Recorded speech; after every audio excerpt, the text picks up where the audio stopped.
Hello! అందరికీ praise the lord. ఇదైతే ఎక్కడికి రెడీ అయిందంటే పొద్దున్నే పాపని స్కూల్‌కి పంపించినాక ఇక 10:00 అయితే పేరెంట్స్‌ని కూడా రమ్మన్నారంట.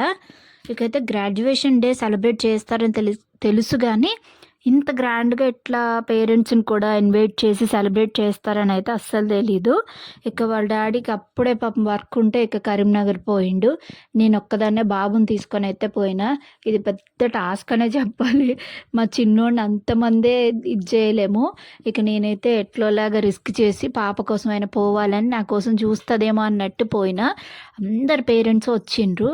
ఇక మా పాపకి అయితే బ్రేక్ కూడా ఆమె తినకుండానే ఇంకా ప్రోగ్రామ్ అయితే స్టార్ట్ అవ్వలేదని, తను బ్రేక్ కూడా తినలేదని పోయి ఆమెకు బ్రేక్ తినిపించిన. అక్కడ ఈ తమ్ముడు, అక్క ఇది చూడాలన్నమాట ప్రేమ. అబ్బా! ఘోరంగా అనమాట. కాసేపు అక్కడ వీడియో తీసిన, వెళ్ళేటప్పటికి వీళ్ళందరికీ డ్రెస్సింగ్ చేస్తున్నారు. కలర్స్ అంటే సెక్షన్ వైజ్ ఒకరికి బ్లాక్, రెడ్, ఎల్లో అనమాట. ఇక వీళ్ళంతా మా చింతలు ఫ్రెండ్స్ అంట చెప్తున్నారు. ఆమె ఇంకా మా చిన్నోడినైతే వాళ్ళే ఆడిపిస్తున్నారు. మంచిగా అటు ఇటు పోతుంటే ఆయన్ని తీసుకొచ్చి మంచిగా ఆడిపించిండ్రనమాట.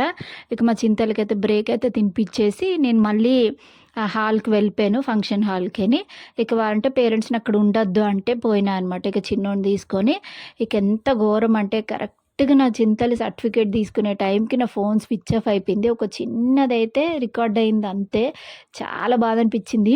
అక్కడ చాలా థీమ్స్ కూడా పెట్టిండ్రనమాట. అక్కడ పిల్లల్ని పెట్టి మన ఫొటోస్ కూడా తీసుకోవచ్చు.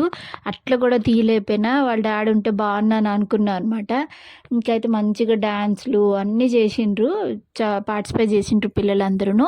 నన్ను చూడడంతో పాపం నాన్న ఏడమ్మా అని అడిగింది. ఎప్పుడు అడగదు అంతగా, కానీ అడిగింది. నేను అంటే ఇప్పుడు మా చింతల్ని ఫస్ట్ స్టాండర్డ్ ప్రమోట్ అయిపోయినట్టు అనమాట. దీనికి కూడా ఇంత బాగా సెలబ్రేట్ చేస్తారని అయితే నాకైతే అస్సలు తెలీదు. నిజంగానే నాకు తెలీదు. అంటే ఇప్పుడు స్కూల్స్లో ఇది కూడా ఒక ఫ్యాషన్ అయిపోయింది కావచ్చు. ఇక కేజీ నుంచి ఇంకా ఫస్ట్ స్టాండర్డ్కి ప్రమోట్ అవుతున్నది కదా, అట్లా సర్టిఫికేట్స్ ఇచ్చిండ్రు, ఈ డ్రెస్సులు అన్నీ వేసిండ్రు. దీనికి ఒక 750 రూపీస్ అయితే కట్టమన్నారు ముందుగానే. దానికి కూడా పే చేసినాం. అందరికీ స్నాక్స్ ఇచ్చిండ్రు. ఎట్లా అంటే బాబుని తీసుకొని వెంటనే పోయినా కదా, ఇక ఆయన ఏం తినలే. అట్లా నిద్దట్లోనే తీసుకపోతే బాగా ఏడుస్తున్నాడు. ఏం చేయాలో నాకు అర్థం కాలే. ఎటుపోవాలి, నా ఫోన్ ఏమో స్విచ్ ఆఫ్ అయిపోయింది. ఇక కరెక్ట్ టైంకి వాళ్ళు తీసుకొచ్చి స్నాక్స్ ఇచ్చిండ్రు అనమాట. ఇక మంచిగా తిని కాసేపు అయితే ఆడుకున్నాడు అనమాట.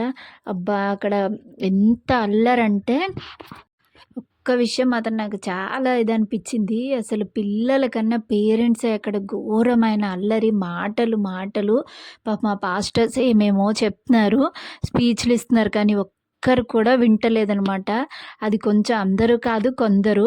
అయితే నాకు అదొక చాలా డిసప్పాయింట్ అనిపించింది అనమాట. పిల్లలు డిసిప్లిన్ చూసి వాళ్ళని కామ్గా ఉంచడానికి టీచర్స్ ట్రై చేస్తున్నారు, కానీ ఇక్కడ పేరెంట్స్ అబ్బా! హాల్ అంతా ఎంత అల్లరంటే అది కొంచెం నాకు ఎట్లా ఇట్లే ఉంటుంది కావచ్చులే పిల్లలు ఉన్నాక అని నేనే తర్వాత రియలైజ్ అయినా. ఇంకా మా చిన్నోడైతే ఈ పాపతో కాసేపు ఆడిండు. అక్కడ కూడా మా వాడు దౌర్జన్యమే. ఆమె దగ్గర